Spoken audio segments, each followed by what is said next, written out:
compartir también la pantalla eh, para tener como algunas cositas por acá. Bueno, antes que nada y en lo que entran un poco más de compañeros, si es que llegan, habría que decir sobre la Ciudad del Sol, que por supuesto la Ciudad del Sol responde como a su contexto y eh, se inscribe como en este grupo de las utopías del Renacimiento, ¿no? Hay una edición del Fondo de Cultura Económica que trae justamente estas tres utopías, que una es la de Campanella, la otra es la de Moro y la Nueva Atlántida de Francis Bacon, ¿no? Eh, Campanella escribe la Ciudad del Sol más o menos, bueno, lo que dice Granada es que le escribe en 1602 y hay como todo un trasfondo detrás porque Campanella era dominico, Campanella era napolitano y había como una especie de conjura ahí, ¿no? Como para separarse del gobierno que existía en ese tiempo en Nápoles, que si bien Nápoles ahora es parte de Italia, en ese momento específico como de la historia en el Renacimiento, Nápoles estaba bajo el yugo español. Ujú. Eh, lo que no he dicho un poco aquí es que dimos como un pequeño salto, porque lo último que vimos, que fue el Teatro de la Memoria de Camilo, estaba como centrado en un autor que vive en el siglo XVI, pero Campanella ya está como en el borde del Renacimiento, ¿no? Entonces hicimos como un salto, después vamos a regresar. Y Campanella nace en 1568 y escribe La Ciudad del Sol en 1602, justamente después de esta como conjura que había y una conjura fallida, después de la cual lo mandan a la cárcel, ¿no? Entonces está en la cárcel y durante su estadía en la cárcel escribe la Ciudad del Sol. Un poco lo que dice Granada en la introducción del texto es que se salvó de que lo quemaran como Bruno porque fingió locura en alguna de sus interrogatorios, ¿no? Entonces, hay que tomar en cuenta como esto, o sea, no es el único texto que habla sobre la ciudad en el Renacimiento, porque la ciudad es un gran tema en el Renacimiento, ¿no? Es una de las maneras de hablar de la ciudad y a mí me interesa particularmente porque en esta manera de hablar de la ciudad encontramos de fondo una imagen del mundo bien clara, ¿no? Que es la que vamos a comentar a continuación. Y por supuesto, está como esta idea de fondo de ver cuál es la mejor forma de gobierno, que es una cosa que viene, por supuesto, desde la República de Platón, que está en la República de Cicerón, en donde encontramos el sueño de Escipión, y que al igual que este último texto, pues tiene como este trasfondo cosmológico, que a final de cuentas acabaría justificando de alguna manera esta forma de gobierno, que dice Campanella que es como una república, pero que está basada en todo momento en la razón. Y ese estar basado en la razón se refleja de alguna manera tanto en la constitución física de la ciudad como en su forma de administración y gobierno, porque es algo así como un reflejo del cielo. Entonces, eso es como lo importante o lo que a mí me interesa destacar de un texto como el de Campanella, que como decía, ¿no? Se inscribe junto con estas otras utopías, la de Moro, la de Bacon, en este problema de la ciudad, que también está presente en otro autor como Maquiavelo, con El Príncipe, que igual Maquiavelo es como de la época, un siglo antes, pero les decía que lo que tiene la Ciudad del Sol es como este trasfondo cosmológico, ¿no? Esta imagen del mundo que está ahí atrás y que sustenta la constitución de la ciudad. Entonces, eh, bueno, no sé ustedes, si pudieron leer el texto, se darán cuenta de que es, pues eso, ¿no? Como la descripción de una utopía. Y cada que yo leo el texto, siempre me dan como impresiones curiosas. La primera vez que lo leí, me imaginaba que los habitantes de la Ciudad del Sol eran algo así como extraterrestres, ¿no? Algo así como si el genovés, el hospitalario, estos que cuentan cómo son la ciudad, llegaran como a un planeta y describieran eso, ¿no? Justamente la constitución de la ciudad, ¿no? Me recuerda a los viajes de Gulliver, donde Gulliver lo que hace es pues, irse de viaje, se pierde y de repente cae en ciudades como muy extrañas, ¿no? Como Lilliput, donde todos son chiquititos, o Laput, donde es una isla que vuela, o donde todos son gigantes, etcétera, ¿no? Entonces es una cosa muy chistosa.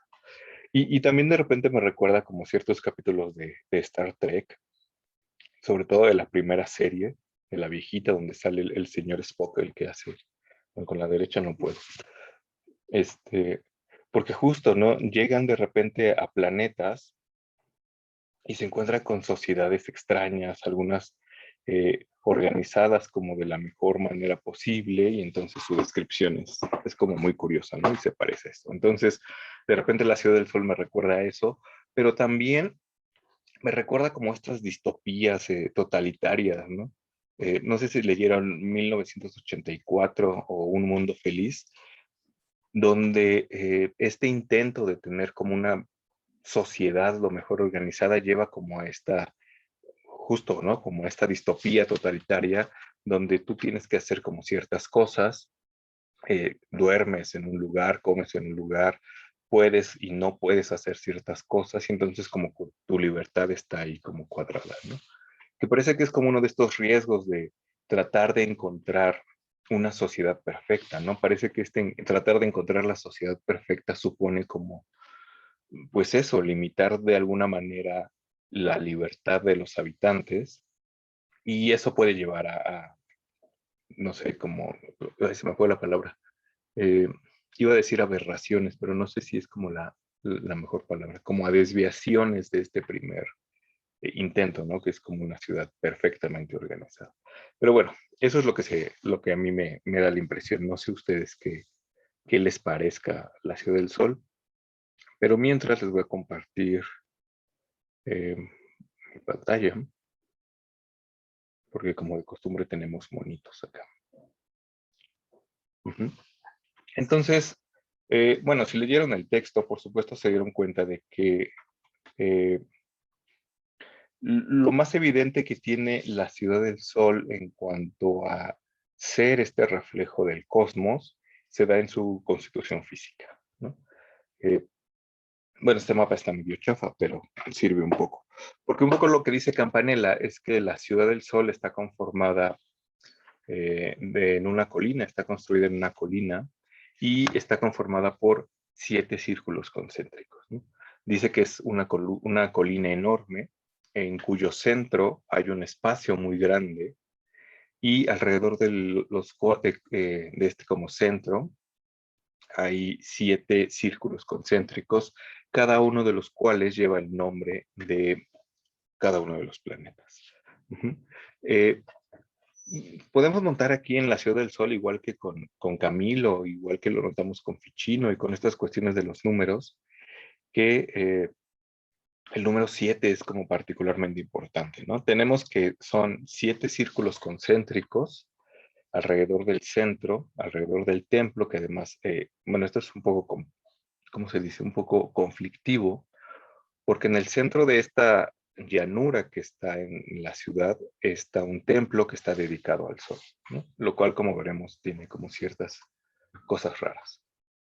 Entonces, el número 7 es particularmente importante porque son 7 los círculos concéntricos alrededor de este templo, que corresponden, por supuesto, a los planetas, con toda la carga e implicación que tiene esto, pero también el diámetro de la ciudad mide 7 millas, dice Campanella, ¿no?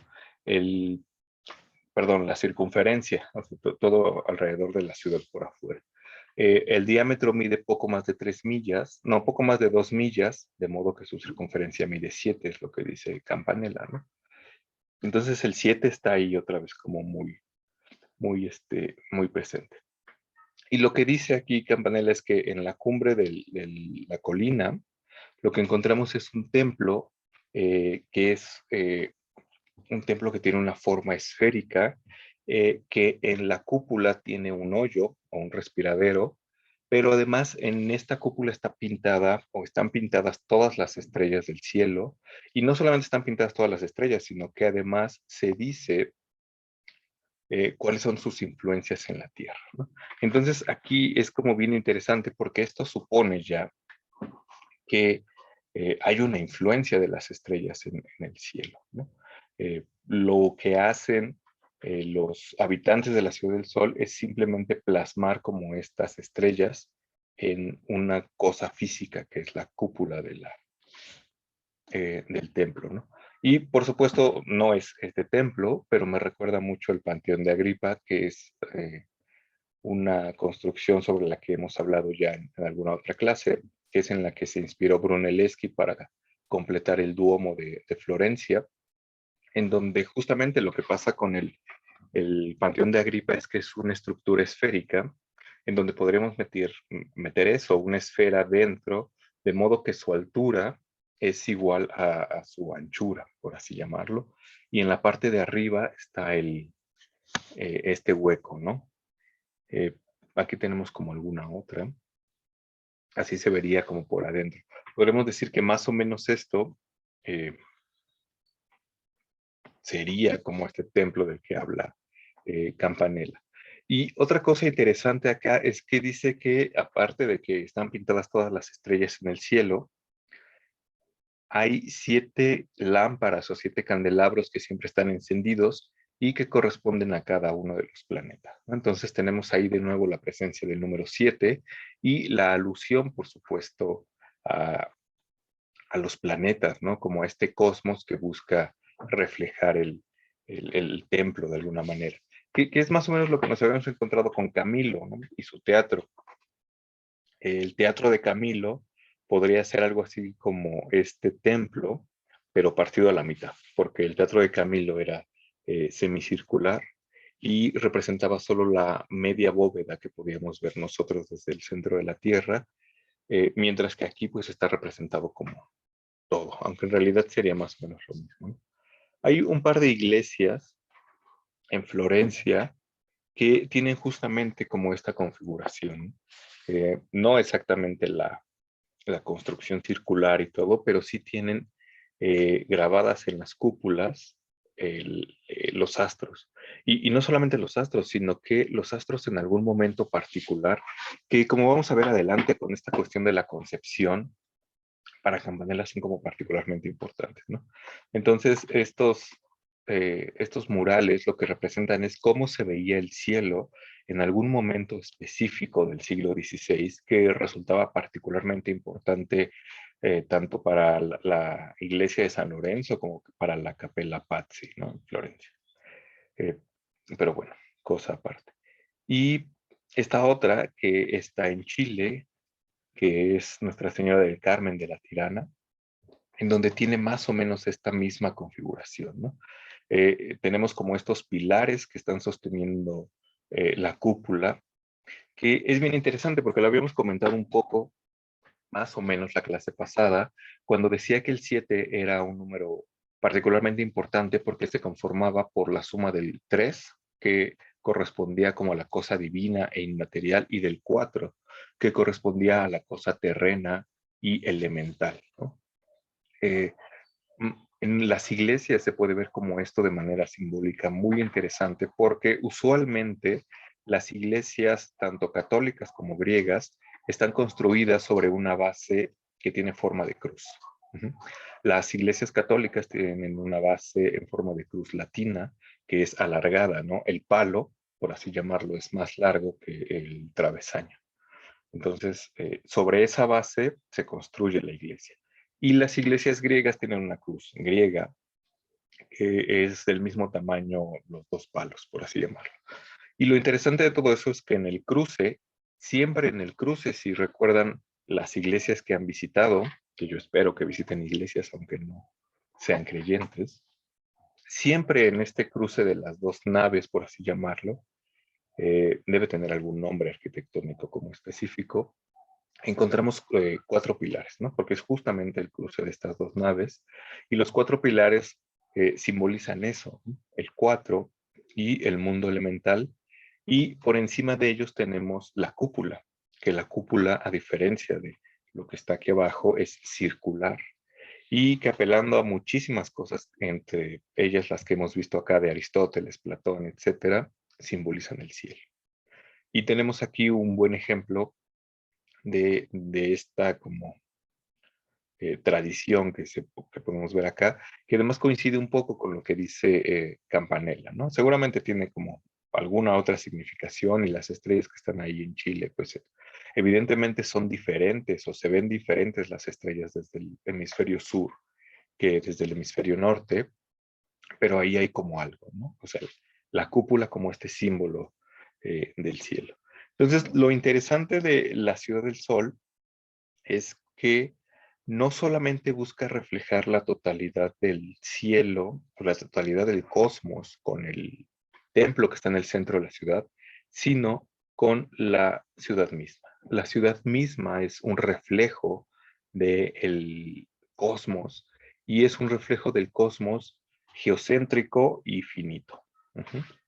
Esta es, bueno, por supuesto la Ciudad del Sol, como decía, es una utopía, no es una ciudad que realmente haya existido, pero justamente en esa época eh, tenemos como los planos de estas dos ciudades, que la más grande es Palma Nova, que debe ser un plano del siglo XVI, y este otro plano feo es Sforcinda, que también, esa no estoy seguro si fue construida o no. Pero lo interesante es que aquí se ve este intento como de reflejo del cosmos, ¿no? Aquí a un lado tenemos esta imagen de la armonía macrocósmica en donde tenemos el modelo del cosmos geocéntrico y finito, que de una u otra manera se repite o se replica con la estructura de la ciudad, ¿no? Tenemos un centro que aquí en el plano de Palmanova está ocupado por esta torrecita, en el universo estaría ocupado por la Tierra, por supuesto, y alrededor de ella tenemos círculos concéntricos que corresponderían en la Ciudad del Sol a cada uno de los planetas, ¿no? Y decía que tenemos un cosmos que se intenta reflejar que es geocéntrico y finito, porque a pesar de que Campanella es un autor que es posterior a Copérnico y que es posterior a Bruno, quien afirma que el universo no solamente, o sea, no solo no es geocéntrico, sino que además es infinito. A diferencia de eso, Campanella niega el infinito. Hacia el final de la Ciudad del Sol, narra cómo los habitantes de la Ciudad del Sol niegan que haya un infinito material, como si lo sostendrá Bruno, ¿no? Entonces tenemos aquí este reflejo de la Ciudad del Sol en un universo geocéntrico, cerrado y finito, ¿no? Con límites bien claros. Y por supuesto tenemos como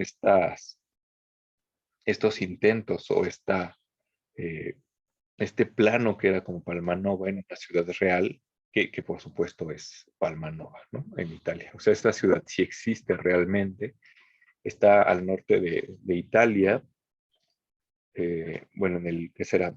En el oriente, en el nororiente de Italia, ya casi como en la frontera con Eslovenia, y tenemos aquí como una especie de reminiscencia como de este intento de organización de la ciudad.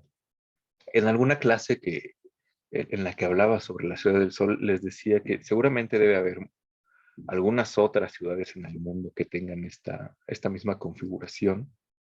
Y les decía que aquí en la Ciudad de México, cerca del aeropuerto, hay una colonia, que no sé cómo se llama la colonia, que está justo afuera del Metro Angares, que tiene como esta constitución, ¿no? Hay como un parque central y tiene como callecitas, así como en telaraña.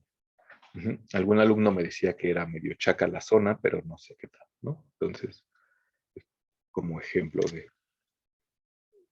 eh, como reminiscencias de esta cosa. Pero lo interesante de la Ciudad del Sol o de esta descripción de la Ciudad del Sol es que, como dije al principio, ¿no? No solamente trata de reflejar el cosmos a nivel físico, sino a nivel de organización y gobierno de la ciudad, que es lo siguiente de lo que habla Campanella en ese texto, ¿no?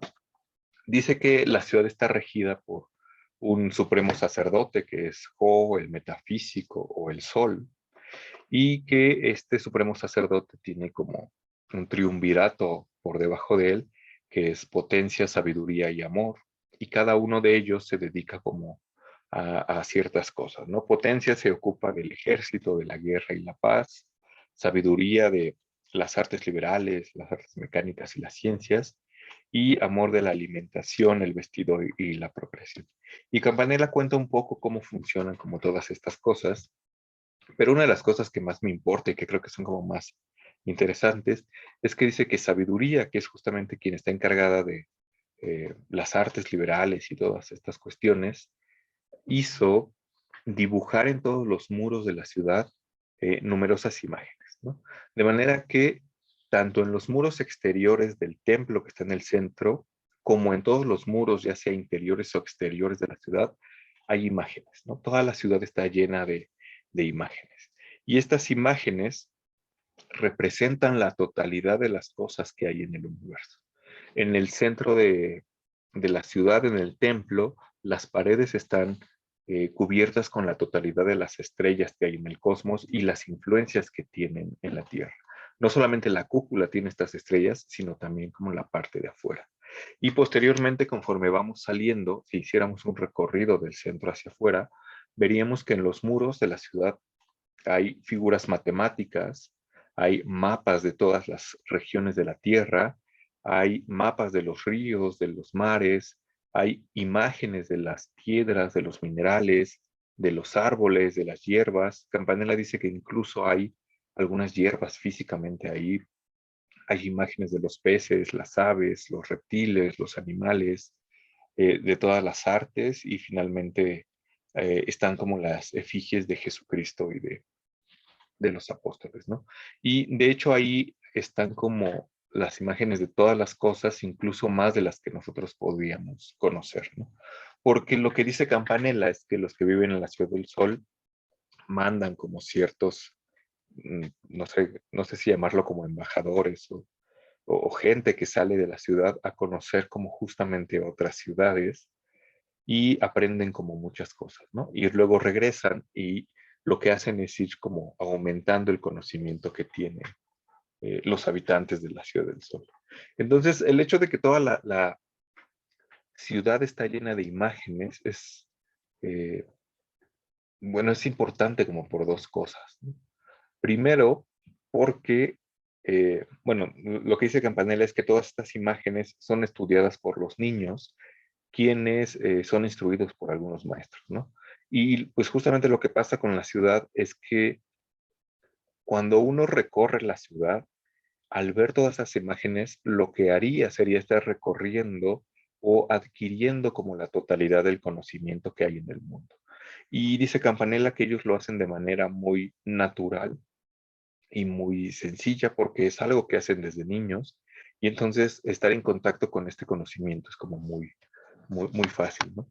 Un poco lo que imaginaba con estas imágenes pintadas era, eran como estos intentos ya no como del Concilio de Trento y esta cuestión de que las imágenes instruyen a los fieles que no saben leer, sino también como este intento del muralismo mexicano del siglo XX, en donde se trata como de hacer eso, ¿no? Como en grandes murales, en grandes pinturas, plasmar como la historia patria y que si uno conoce esos murales, de alguna manera conocería como la historia de México, ¿no? De alguna manera.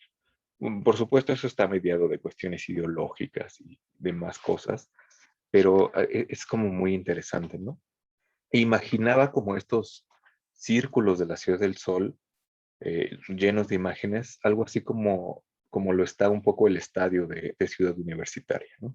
Que un poco la idea de Diego Rivera cuando estaba planeando los murales del estadio es que básicamente todo alrededor del estadio iba a estar lleno de imágenes, ¿no? No lo pudo acabar, pero hay planos que muestran qué imágenes iba a tener ahí. Entonces, nosotros que ahora tenemos, bueno, esperemos que en algún momento regresemos a la facultad, y tenemos que hacer este camino desde la facultad al anexo. Eh, si nos vamos caminando o si regresamos caminando, pasaríamos inevitablemente por el estadio.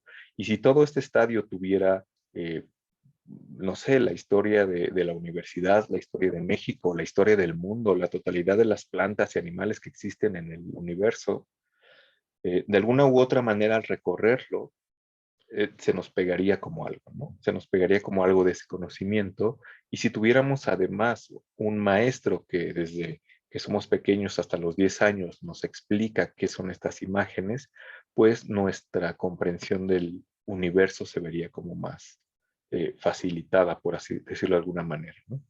Y si al estadio le sumamos, por ejemplo, los murales que hay en la Biblioteca Central, los murales que hay en la Torre de Humanidades 2, bueno, en el edificio este que está en donde ahora es diseño industrial, que antes era contaduría y etcétera, los murales del este auditorio Alfonso Caso, etcétera, todos ellos tienen como algo, ¿no?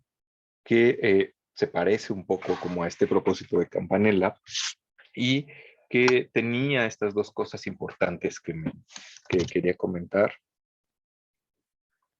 a ver, estoy leyendo el mensaje. Bueno, Federico dice que algo que le llama un poco la atención es cómo desde la perspectiva del cristianismo logran conciliar que no se pueden representar las cosas que están por encima de los cielos.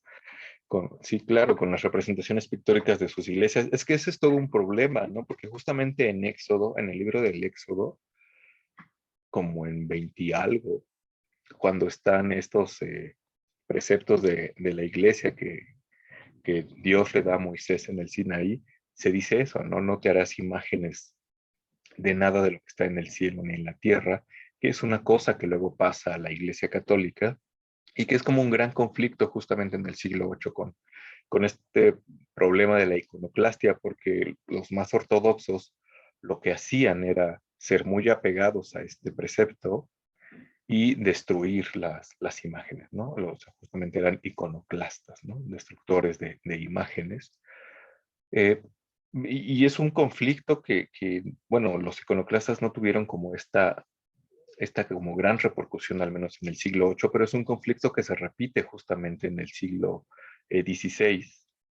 Y es una de las cosas que tiene como la reforma protestante, ¿no? Porque la reforma protestante, entre muchas otras cosas, lo que hacía era como regresar al texto original, al canon de la Biblia, y pues en Éxodo veintitantos decía esto, ¿no? Y un poco la contrarreforma tiene como este resultado, ¿no? En donde llegan a, bueno, con muchos recovecos teológicos y cuestiones raras, llegan a conciliar justamente esta prohibición con el impulso que se le da a las imágenes para la evangelización de la gente, ¿no? Porque imagínense, en el siglo XVI, pues seguramente el índice de analfabetismo era muy, muy alto, ¿no? Seguramente hace 100 años en México el índice de analfabetismo era enorme en comparación con lo que tenemos ahora y las imágenes en ambos momentos, en el momento como de la contrarreforma y en el momento este del muralismo mexicano, pues sirven para eso, ¿no? Como para enseñar, eh, para adoctrinar, para instruir como a la gente que no sabe leer, ¿no? Entonces, sí es como bien interesante eso y es todo un problema, ¿no? Como muy, muy grande. Bueno, muy, muy grande. Bueno, además Federico dice que tiene una función medio pagana, pero similar a la adoración de imágenes, ahora han sido una forma de mantener viva su tradición espiritual. Pues sí, bueno, es que esta cuestión de las imágenes es como súper compleja, ¿no? Porque si se acuerdan un poco lo que platicamos la clase pasada, eh, muchas de estas festividades o momentos importantes religiosa o culturalmente en la sociedad están basadas como en algo, ¿no? Como en un momento básico, físico, que es la salida del sol, la puesta del sol, etcétera.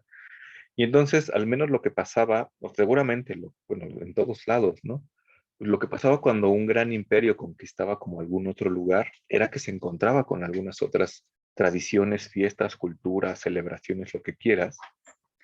Y dado que muchas de ellas estaban basadas en los movimientos de los astros y en estos puntos de los que hablamos en la clase pasada, pues muchas de ellas coincidían de alguna manera con las que tenía como este imperio, ¿no? Pero no por nada los romanos adoptaron en mucho los dioses griegos, porque tenían ahí como algo, ¿no? Seguramente si nos vamos como al norte de Europa y estas no sé, o sea, no sé, mi conocimiento como de la mitología nórdica no es como existente, pero debe haber como muchas cosas similares, ¿no? Un dios del rayo, un dios solar, una diosa lunar, una diosa madre que corresponde a la tierra, y lo mismo pasa si nos venimos a América Latina, ¿no? Un poco como lo hablábamos con la clase pasada, ¿no? Hay un dios solar, igual a diosa madre, eh, la diosa lunar, etcétera. Eh, y muchas deidades que de una u otra manera encontraron, al menos en la Nueva España, como una correlación con estos santos católicos y con las imágenes de los santos católicos que fueron como empatadas con estas cosas, ¿no? Entonces es una cosa como muy, muy compleja, pero sí es muy interesante. Vi que había un comentario por acá, pero me desapareció la barra de... Aquí está. Ajá, Federico dice, el Yule nórdico coincide con el Sol Invictus de los romanos. Ajá, y seguramente si rascamos por ahí, nos vamos a encontrar como muchas cosas y muchas coincidencias que les decía la clase pasada, ¿no? Apelando un poco a esta terminología junguiana, podemos decir que están basadas en el arquetipo y desarrollan como muchas cosas que son coincidentes en muchas culturas, pero si rascamos también veremos que son eso, ¿no? Basadas como en las cosas que todos los pueblos podían observar, ¿no? Y desarrollar como a partir de ello. Mm. La colonia mencionada es la colonia federal. Sí, no sé, no estoy seguro, me parece que sí, pero está fuera del metro Angares. Nunca he ido, pero si uno se pone a ver los mapas o Google Maps aparece ahí. Entonces, ya, ahí está. Pero bueno, lo interesante y a lo que quería llegar con esto de las imágenes es que hay dos cosas como muy importantes y uno es primero eso, ¿no? Justo la importancia que se le da a las imágenes, incluso por encima de los textos escritos, ¿no? Si se dieron cuenta en el texto de Campanella, no dice que haya, bueno, sí hay un libro como muy importante que está en el templo, pero los niños no aprenden de los libros, ¿no? O sea, los niños no aprenden repitiendo oraciones o estudiando los libros, ni siquiera dice que sepan leer, seguramente lo sabían, sino viendo las imágenes, ¿no? Las imágenes son muy importantes para esta instrucción, pero además, otra cosa muy, muy importante que ya he dicho aquí es que todo este conjunto de imágenes que están insertas en la estructura de la ciudad lo que hacen es reflejar la totalidad de las cosas existentes en el universo. Lo cual, a la manera del teatro de la memoria de Camilo, consiste en un reflejo de la totalidad del universo que el ciudadano, el habitante de la Ciudad del Sol, estaría en principio en condiciones de comprender en su totalidad. Si yo como habitante de la Ciudad del Sol hago todo este recorrido por la ciudad, aprendo de las imágenes, llego a ser como muy docto, incluso llego a aspirar al puesto de sumo sacerdote, tendría de una u otra manera la comprensión no solo de la ciudad, no solo de las reglas, de las normas, de las tradiciones de la ciudad, sino que dado que la ciudad es un reflejo del universo, tendría por ello una comprensión del universo. Ujú. Con las limitaciones que yo pueda tener como ser humano, pero es una cosa como muy grande, ¿no? Es lo mismo que Camilo, ¿no? Que estar parado como en el centro del teatro y al observar el teatro que es un reflejo del cosmos y comprender este teatro, yo tendría una comprensión del cosmos. Entonces les digo, no es nada como pequeño, es como enorme, ¿no? Salvador decía, tal vez por eso no tienen que aprender de una forma tan académica como la nuestra, sino que viven siempre conforme al arquetipo, claro, porque ellos estarían, por así decirlo, inmersos en este reflejo, ¿no? Es como cuando uno trata de aprender un idioma, ¿no? Imaginen que tratan de aprender un idioma raro que nunca han eh, conocido, no sé, no sé qué hablen los albaneses, ¿no? Alguna variante del serbo-croata, yugoslavo, en cirílico además. Imagínense que quieren aprender a hablar como los albaneses y lo único que hacemos es agarrar un libro y repetirlo y repetirlo y repetirlo y a lo mejor sí se nos pega algo, pero si yo me voy a Albania y vivo ahí un mes, 2 meses, 3 meses, un año, el resto de mi vida, la comprensión que tenga será completamente diferente, ¿no? Porque estaría no estudiando, como dice su compañero, de una forma académica y basada en los libros, sino que estaría inmerso ahí, ¿no? En donde está ese conocimiento al que quiero llegar. Entonces, lo que pasa con la Ciudad del Sol y lo que me interesa destacar de la Ciudad del Sol es que la Ciudad del Sol es algo así como una enciclopedia visual en donde está contenido la totalidad del conocimiento y a donde yo podría recurrir si necesito como resolver como alguna cosa, ¿no? Además de que es como este reflejo del mundo, es un reflejo visual, de la misma manera que para Camilo era un reflejo visual. Ujú. Entonces, y les decía, ¿no? Este reflejo del cosmos no solamente está en la ciudad, sino también en su forma de gobierno, de la que Campanella dice como varias cosas, ¿no? Por supuesto, encontramos en la Ciudad del Sol una suerte de protocomunismo, que incluso ya encontrábamos como en Platón, ¿no? No existe una propiedad privada y todas las cosas, entre comillas, porque Campanella incluye a las mujeres y a los niños, son comunes. Ujú. De manera que dice que al no haber propiedad privada y al no tener los hombres, por supuesto, una esposa o un hijo específico, porque los hijos pues ya nacen evidentemente de una mujer particular, pero en algún momento cuando dejan de amamantarlos, los incluyen como con la totalidad y la comunidad de los niños.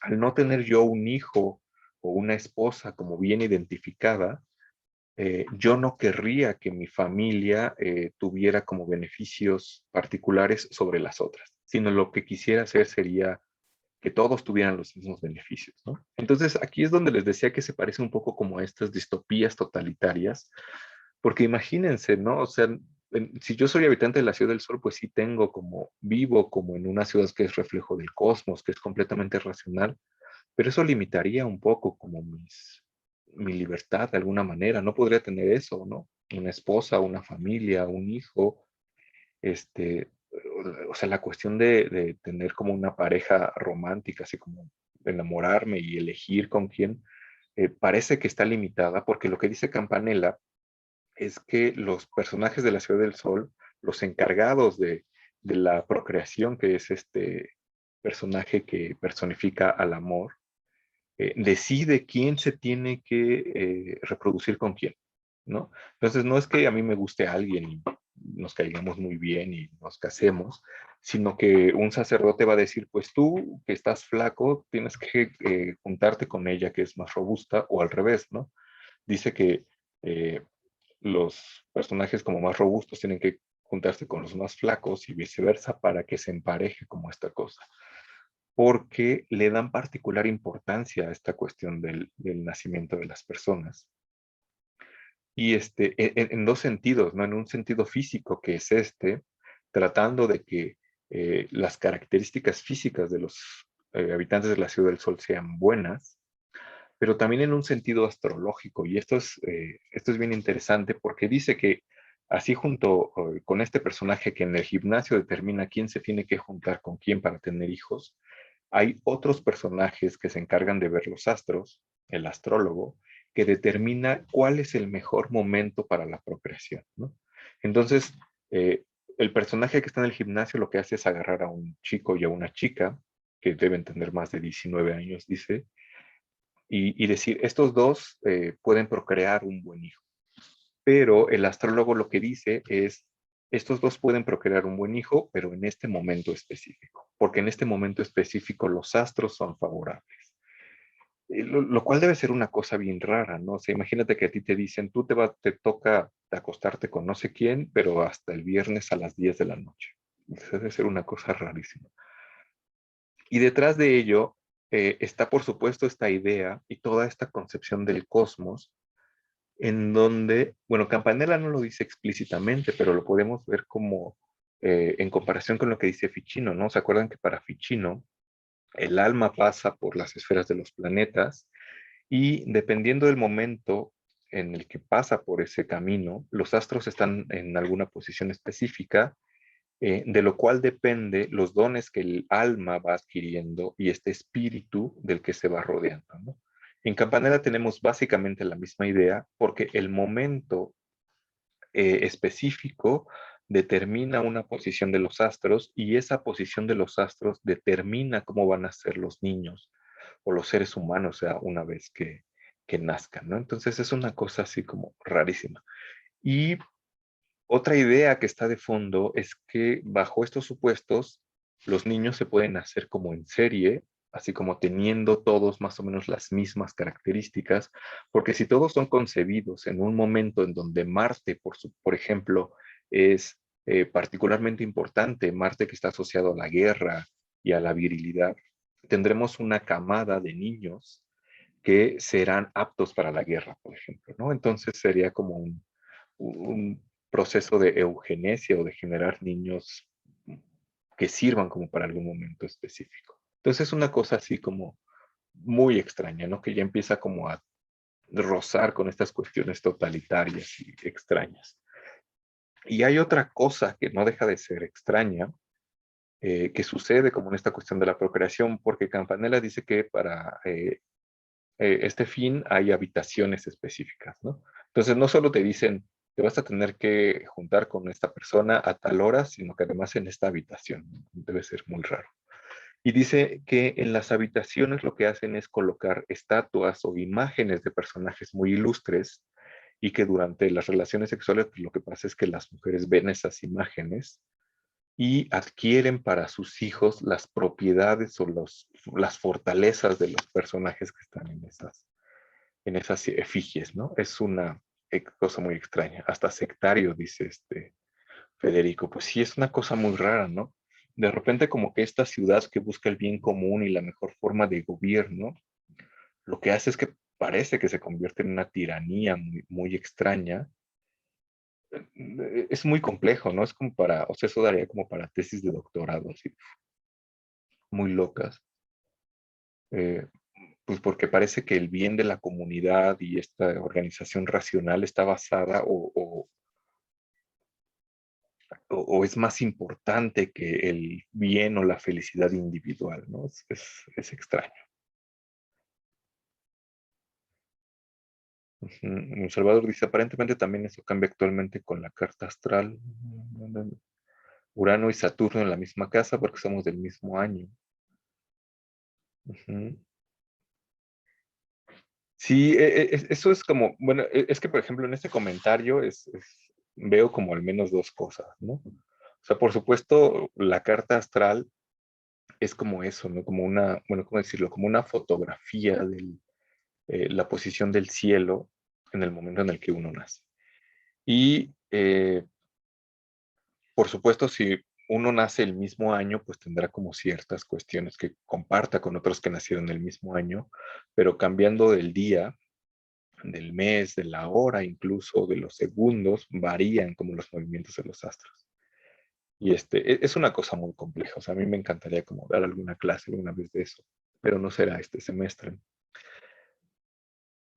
Pero, por ejemplo, la otra cosa que me causa como, o sea, que siempre me ha causado como perplejidad es esta adición, porque en esta cosa mencionas que tienen a Urano y Saturno, y, por ejemplo, eso sería algo que no tendría sentido para un personaje renacentista como lo es Campanella, en donde Urano no tiene una presencia dentro de los planetas.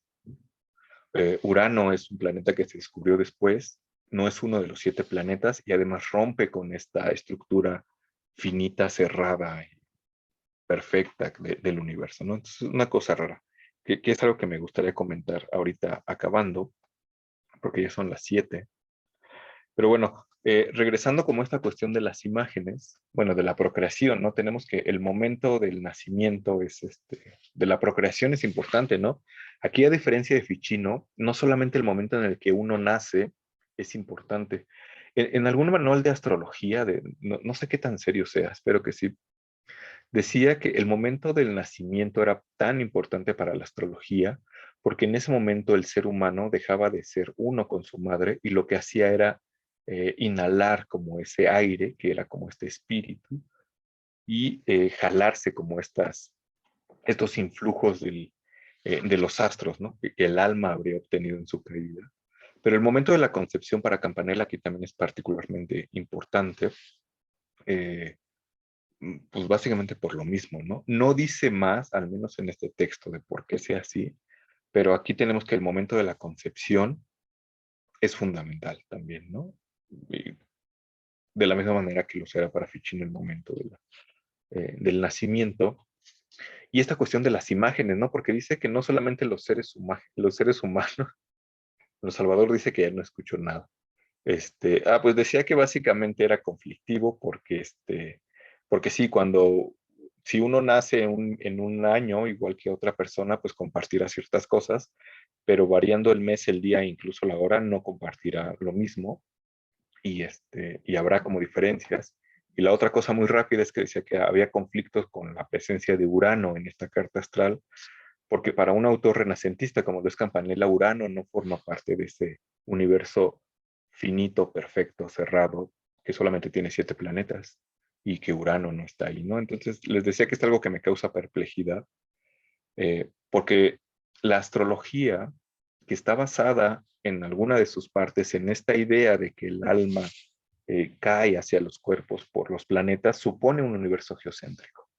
Parecería que en un universo heliocéntrico e infinito, como lo es el nuestro, esto dejaría de tener vigencia, pero la astrología es algo que sobrevive, ¿no? Y no solamente sobrevive, sino que absorbe como estos nuevos descubrimientos, como la adición a los planetas, ¿no? Urano, Neptuno, y Plutón debe haber sido una cosa rara porque en algún momento era un planeta, en algún momento ya no, entonces es conflictivo, pero es una cosa eh, muy interesante que rastrear. El nombre griego de Urano es Hades, no sé.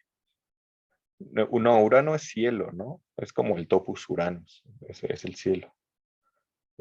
Pero bueno, no sé, Plutón es claro, ajá, Plutón.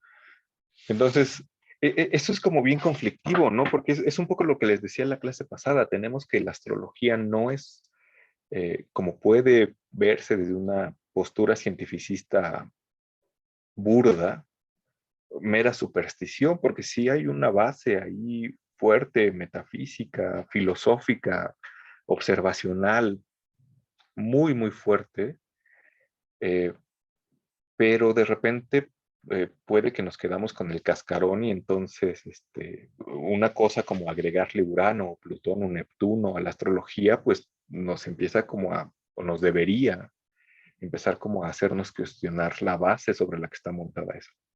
No tengo idea de cómo esté resuelto esta cuestión de estos planetas agregados, pero lo interesante de todo, como decía, es que la astrología que parece montada sobre un universo geocéntrico, pues sigue funcionando, ¿no? Ahora, hoy en día, ¿no? No parece haberles pasado como gran cosa a estas cartas astrales, se pueden seguir haciendo, pero bueno, es algo más allá de los alcances de esta clase. Bueno, me acordé de un meme, pero bueno. Eh, bueno, todo esto por las imágenes y el momento de la concepción, ¿no? Entonces, no solamente es importante en qué posición estén los astros, sino qué cosa estás viendo cuando estás ahí en el acto sexual, ¿no? Entonces, la primera vez que di clase de Campanella en la facultad, les decía a, a- a mis alumnos que si seguramente si tenían un cartel de Maluma en su cuarto, pues su hijo iba a tener como algunas características de Maluma, ¿no? Entonces que procuraran no tener un cartel de Maluma. Pero ahora, después de varios años, puede ser peor, porque pueden tener no un cartel de Maluma, sino de Bad Bunny, y les puede salir medio tarado el hijo, ¿no? Entonces, es como muy raro. Y eso es bien extraño, ¿no? Porque la importancia que se le da a las imágenes ya no solamente está aquí a nivel, eh, ¿cómo decirlo?, epistemológico, a un nivel de conocimiento, a un nivel de aprender cosas, sino que estas imágenes eh, repercuten de alguna manera en el mundo físico, ¿no? Si bien las imágenes son internas, porque esto tiene que ver con esta cuestión que hablábamos con Ficino, ¿no? Nosotros percibimos las cosas que están allá afuera, nuestra imaginación hace una imagen coherente y luego la fantasía lo dota de un plus, ¿no? En Campanella no está descrito este principio, pero lo que sí encontramos y que está en Ficino y que también va a estar en Bruno es que estas imágenes, si bien son internas, tienen una influencia y una repercusión en el mundo físico, ¿no?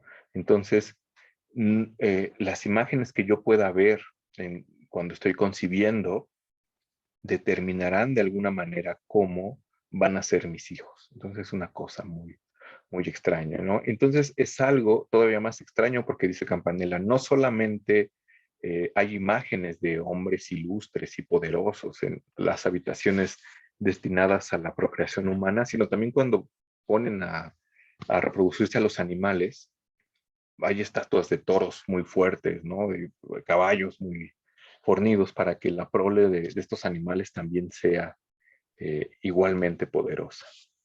Eso es una cosa rarísima. De pequeño, bueno, Federico dice, yo de pequeño siempre tenía la idea de que la razón por la que nos parecemos a nuestros padres no es por la genética, no sé de qué existía la genética, era por crecer viéndolos todos los días. Eso es bien interesante, ¿no? O sea, nunca se me había puesto, no sé, nunca me había puesto a pensar en eso. Bueno, supongo que dices como parecerse físicamente, ¿no? Pero de alguna u otra manera uno se parece a sus padres o a la gente con la que haya crecido en sus costumbres o en su forma de ser, justamente por eso, ¿no? Esta otra cosa es como interesante. Me recuerda como esta cosa, hay como series fotográficas de personas que tienen mascotas y cómo sus animales se parecen a ellos, ¿no? Entonces me imaginaba como esto, ¿no? También cuando estaba leyendo esta cosa, recordaba como esta cosa que dicen las mamás mexicanas de que si una embarazada se queda con el antojo, su hijo va a tener cara de ese antojo, ¿no? Como esta canción vieja de Señorita Cara de Pizza, y que si tu mamá no comió tamales durante su embarazo, pues tú tienes cara de tamal y cosas de estas, ¿no? Entonces es una cosa ahí como extraña, porque por ejemplo, a ver si lo vemos ahora con Agripa, es un ejemplo así pequeñito, pero dice que bueno, cuenta como una historia de que había una mujer que justamente en su habitación tenía una imagen de San Juan Bautista y que la vio cuando estaba pues en lo propio, ¿no? Así como procreando al hijo y su hijo nació muy velludo, porque la imagen de San Juan Bautista tenía una capa como de piel, ¿no? Que es justamente la iconografía que tiene San Juan Bautista, ¿no? Es como este anacoreta del desierto que está cubierto por una piel. Entonces el hecho de que haya visto como esto cuando está procreando, pues se le transmite de alguna manera al hijo, ¿no? Es una cosa, como les digo, extraña y seguramente, o sea, y lo repito tanto porque para nosotros puede ser la cosa más extraña del mundo y para Campanella o para Agripa no, porque estamos montados en otra imagen del mundo, ¿no? Por más que teóricamente tratemos de comprender de que son dos imágenes diferentes, va a haber puntos en los que esta ruptura va a ser tan, tan fuerte que no podamos comprenderla, como en esta cuestión de las imágenes. Habría que rastrear como todavía más y ver qué cosa hay ahí. Federico dice que nuestra maestra de la prepa les decía que cuando los padres concebían por amor, los hijos eran personas con el orgasmo en la cara. Ajá, o sea, y aparte todas estas cosas, si eran por la borrachera, salían feos. Ujú, sí, digo, eso es algo así como cultural, ¿no? O sea, son cosas que están ahí, que seguramente tienen un origen y una justificación, incluso filosófica, intelectual, académica, que después se va como yendo a la cultura popular, ¿no? Como esta cosa del orgasmo en la cara o la borrachera, ¿no? Que son feos. Pero, no sé, da como para mucho, mucho que dar. Pero bueno, ya para cerrar, porque les decía que, bueno, supongo que prefiero estar en clase con ustedes que en una reunión burocrática con administrativos, pero bueno, tendré que ir en algún momento. Para cerrar como esta cosa, la clase pasada, hacia el final, les había hablado un poco de estos movimientos del Sol y de los 4 puntos importantes que tiene, que son en los equinoccios y en los solsticios, ¿no? Que además marcan los inicios de las estaciones. Y justamente lo que Campanella dice, como no podría ser de otra manera, que las festividades mayores de la ciudad se celebran justamente en estos 4 momentos, ¿no? Cuando el sol está en el equinoccio de primavera, en el solsticio de verano, de nuevo en el equinoccio de otoño y en el solsticio de invierno, de manera que tienen 4 festividades al año. Y también hacen fiesta, bueno, por supuesto esto depende del movimiento del sol, pero también tienen fiesta que está regida por el movimiento de la luna. Dice que tienen fiesta cuando es el plenilunio y el novilunio, que como su nombre lo dice, el plenilunio es cuando la luna está llena, ¿no? Está plena. Y el novilunio es cuando la luna está nueva, o sea, cuando no se ve. O sea, básicamente tienen fiesta cada 2 semanas. Ujú. Que seguramente también son de estas fiestas como muy regidas por las reglas del Estado y etcétera. Y otra cosa interesante es que dice que la gente cuando ora, cuando hace oración, lo que hace es dirigir sus oraciones a los puntos cardinales. Y dice que por la mañana, bueno, dice que los sacerdotes hacen oración 4 veces al día, a medianoche, a mediodía, al amanecer y al atardecer. Y cuando se hace oración en la mañana, primero se hace oración hacia el oriente, luego hacia el poniente, luego hacia el sur y luego hacia el norte. Mientras que cuando se hace oración durante el atardecer, el primer lugar al que uno se dirige es al poniente, luego al oriente, al norte y al sur. Y es bien interesante darse cuenta que cuando se hace la oración, el primer punto al que uno se dirige es al punto en donde está el sol. Por la mañana, por el amanecer, primero se dirige uno hacia el oriente, porque ahí está el sol, luego al poniente y luego los otros puntos, pero por la tarde, durante el atardecer, uno hace oración dirigiéndose primero al poniente, porque es en ese punto en donde está el sol, ¿no? Entonces, aquí, de nuevo, estos puntos marcados por el movimiento del sol, por la salida y la puesta, adquieren de nuevo como esta carga cultural y religiosa, que por supuesto que tiene una explicación racional, pero si se repite y se repite sin saber por qué, pues se vuelve pues, nada más un cascarón basado como en la tradición. Y bueno, básicamente hay como muchas otras cosas que comentar de un texto como el de Campanella. Los números, por supuesto, son muy importantes. Dice Campanella que hay 24 sacerdotes en el templo. Si ustedes leyeron el Apocalipsis es así como un viaje, como un peyotazo bien duro, donde Juan empieza a ver cosas. Y entre las cosas que ve es que en el trono, junto a Dios, hay 24 vivientes, ¿no? Y la numerología en el Apocalipsis es una cosa así impresionante. Hay 7 sellos, 7 ángeles que tocan trompetas, 7 iglesias, un dragón con 7 cabezas y 10 cuernos, muchas, muchas cosas. Y a la manera en que hay 24 vivientes con Cristo, Dios, el Cordero, que además aparece degollado con sangre y limpio, es una cosa así súper loca. En el templo de la Ciudad del Sol hay 24 sacerdotes. O sea, el número no es gratuito. Y en algún otro momento dice que eso lo dice al principio, entre los sacerdotes y todos los religiosos que están en el templo, hay un total de 49 personas, que de nuevo es un número que ya nos salió con Camilo, y que de nuevo tampoco es gratuito, ¿no? Porque tenemos como que está basado en este 7 multiplicado por sí mismo, que da un número de alguna manera perfecto. Uh-huh.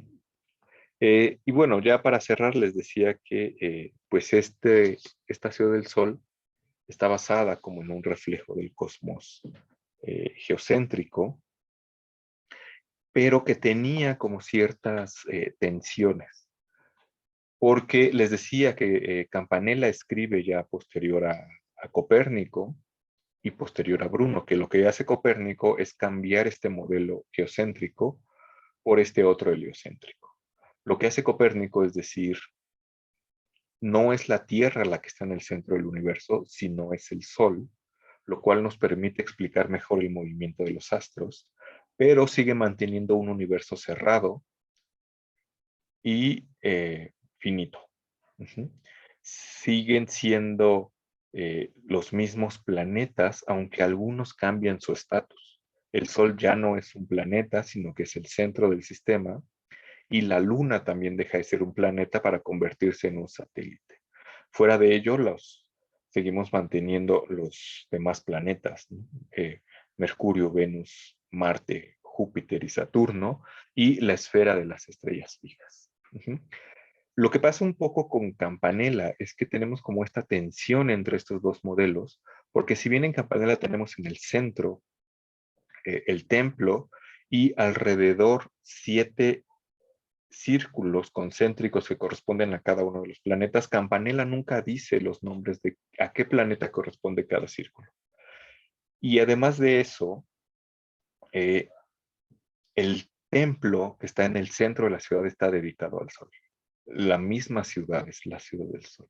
Entonces, este reflejo del cosmos que está en la ciudad del sol, al menos en este intento de Campanella, ya está atravesada por estas tensiones, ¿no? O sea, hay una cosa ahí rara que ya se empieza a mover y que después del Renacimiento va a cambiar por completo, ¿no? Eh, en Campanella, y por eso me interesaba verlo después de Camilo, a diferencia de Camilo y a diferencia de Ficino, en donde esta estructura geocéntrica es incuestionable e inamovible, en Campanella ya se empieza como a tambalear esta cosa, ¿no? Y se empieza a notar como esta tensión. Y hay otra, bueno, por supuesto, en el texto Campanella dice que los habitantes de la Ciudad del Sol conocen a Copérnico y dicen que Copérnico es un gran astrónomo, pero no están de acuerdo en todo con él, ¿no? Como que ahí hay cierta tensión. Cuando dice que no acepta el infinito material, hay una tensión con Bruno, porque Bruno, si Bruno no solamente acepta el heliocentrismo, sino que rompe con esta estructura finita y cerrada. Y Campanella parece que está ahí como en tensión todavía con Bruno, ¿no? Porque por supuesto, o sea, aceptar por completo solamente el modelo geocéntrico, ya sin irnos al modelo infinito, y tratar de basar la ciudad en un reflejo de un modelo heliocéntrico implicaría un cambio completo en toda la estructura de la ciudad. La ciudad ya no sería exactamente la misma. Y no sé, me aventuro a pensar que a lo mejor Campanella no quería meterse en esas complicaciones. Uh-huh. Pero, por ejemplo, hay otras cosas que chocan ahí con Campanella y que Campanella no puede ignorar. Porque, si se acuerdan un poco de lo que hablamos con Aristóteles, teníamos esta distinción entre el mundo sublunar y el mundo supralunar. El mundo sublunar estaba sometido a la generación y a la corrupción, al movimiento ascendente y descendente, y el supralunar al movimiento circular y a la eternidad, de manera que el mundo supralunar no podía cambiar, ni nacer, ni morir, siempre era igual. Pero en 1572 lo que pasó es que, bueno, por supuesto con el modelo aristotélico siempre está el problema como de los cometas, las estrellas fugaces, etcétera, ¿no? Porque si esta cosa que está arriba de la esfera de la luna es inmutable, no debería aparecer nada nuevo ahí arriba, porque la generación no es propia de ese lugar, ¿no?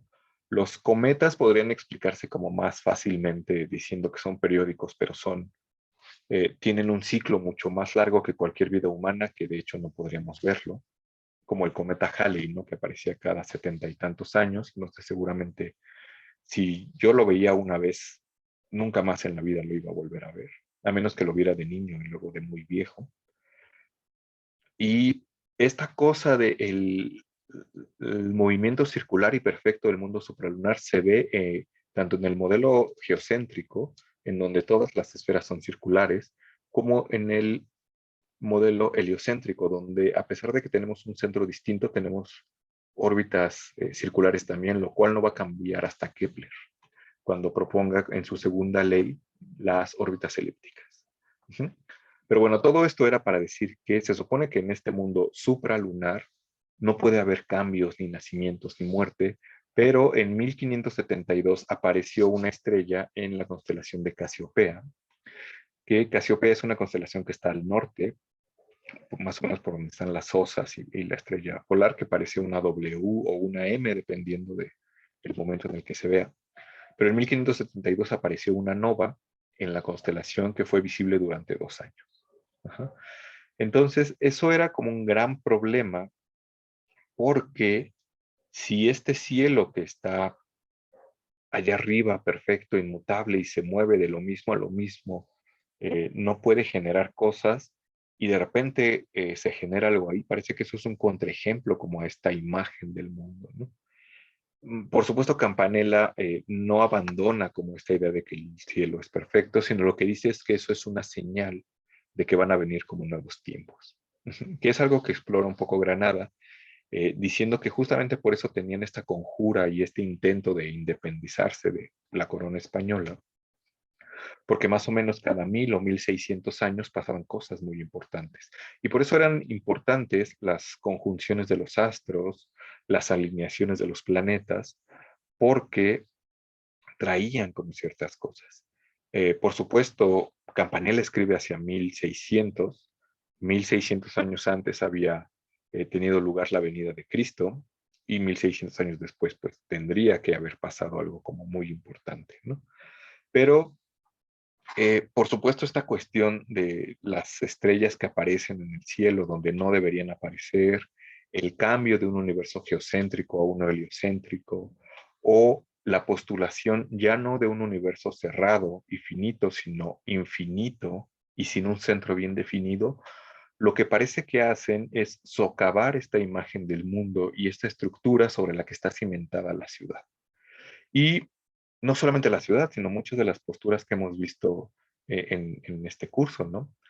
El teatro de Camilo está fundamentado en un universo geocéntrico. El, la idea del espíritu en Ficino y sus implicaciones, como la generación de imágenes y el lugar hacia donde el alma tiene que regresar, está basada en un universo geocéntrico. La ciudad de Campanella está basada en este universo geocéntrico con estas tensiones. Y con esto quiero cerrar, y es algo que he comentado desde el principio del curso.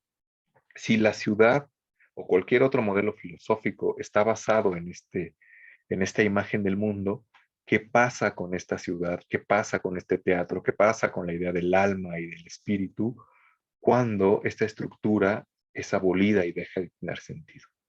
¿Qué pasa con una ciudad del sol donde ya no hay una tierra en el centro, donde el universo es infinito, donde eh, tratar de reflejar ese universo ya no tendría la misma forma que lo hace Campanella, ¿no? ¿Qué pasa con el teatro de la memoria, que busca ser una especie de antena del universo, cuando ese universo no es como se creía, ¿no? Por ese solo hecho, deben desecharse todas estas cuestiones o habrá algo que sobreviva. ¿Uh? Entonces, les decía que por supuesto es una pregunta abierta porque no es algo que podamos contestar tan tajantemente, sino que tiene como muchas otras matices que considerar. Pero bueno, esto era lo que quería comentar sobre Campanella. Eh, Espero no haber sido como tan comprimido. No sé si hay algún comentario, eh, pregunta, alguna cosa que quede volando.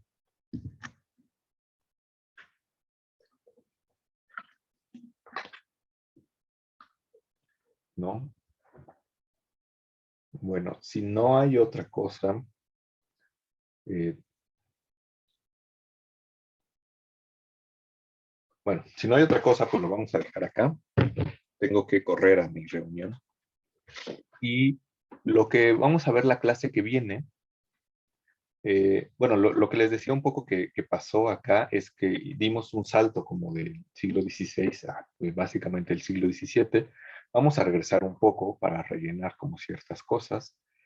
Y lo que vamos a leer son algunos pasajes de la Anatomía de la Melancolía de Burton. Ujú. Entonces, eso nos llevará a hablar un poco de los cuatro humores, de los cuatro temperamentos y de muchas otras cosas que están ahí como presentes y a retomar algunas cosas que quedaron pendientes cuando hablé del de Vita de Ficino. Ujú. Entonces, bueno, si no hay nada más, pues acá lo dejamos y nos veríamos la siguiente clase.